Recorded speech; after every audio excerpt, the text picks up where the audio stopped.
सभी को श्री राधे, जय श्री कृष्णा। तो आज की चर्चा जो हमारी हो रही है वो जो है सन्यासी सर्वदा सुखम, कि सन्यास में क्यों आनंद आदमी को मिलता है। ये भागवत कथा में भी वर्णन आता है।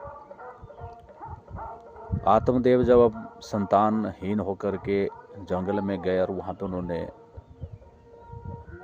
रोना शुरू किया कि मेरे औलाद नहीं है, मैं क्या करूं। अपना जीवन त्यागने के लिए जंगल में चले गए और वहाँ एक सन्यासी जो अपने रास्ते से जा रहे थे उनसे मुलाकात हो जाती है। और उन्होंने जब आत्मदेव को देखा कि ये क्यों रो रहा है, तो उन्होंने सोचा कि चलो इसे मैं कुछ उपदेश दूं सन्यास के बारे में, भक्ति के बारे में।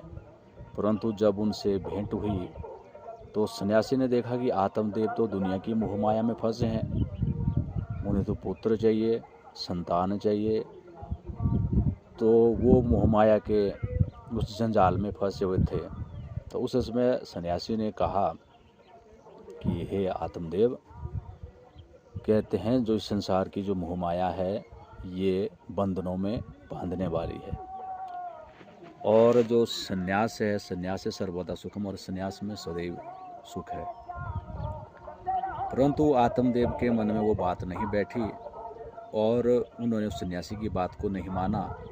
उसके बाद उनके जो पुत्र हुआ धुंधुकारी, उनका नहीं था बल्कि उनकी पत्नी जो धुंधली थी उसकी बहन का वो पुत्र वहाँ पे लाया गया था। तो सन्यासी ने उनको फल दिया था, फल धुंधली ने नहीं खाया। अपनी बहन का पुत्र उसने पाला तो उसका नाम धुंधुकारी हुआ, जो कि महाखल था। और वो फल जो गाय को खिलाया गया था तो वहाँ गाय के एक पुत्र उत्पन्न हुआ जिसके कान जो है गाय की तरह थे, तो उसका नाम गोकर्ण रख दिया। तो गोकर्ण जो है महाज्ञानी और धुंधुकारी महाखल था।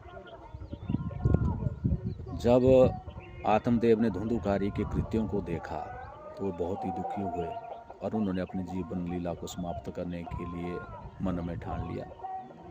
तब गोकर्ण ने उन्हें वही ज्ञान दिया था जो ज्ञान उस सन्यासी ने उनको उस समय दिया था।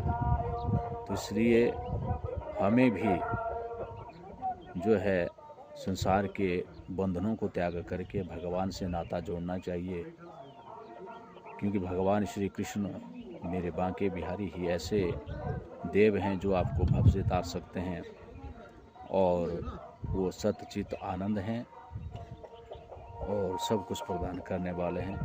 जय श्री राधे, जय श्री कृष्णा। कल की चर्चा में किसी और विषय पे बात करेंगे। जय श्री राधे।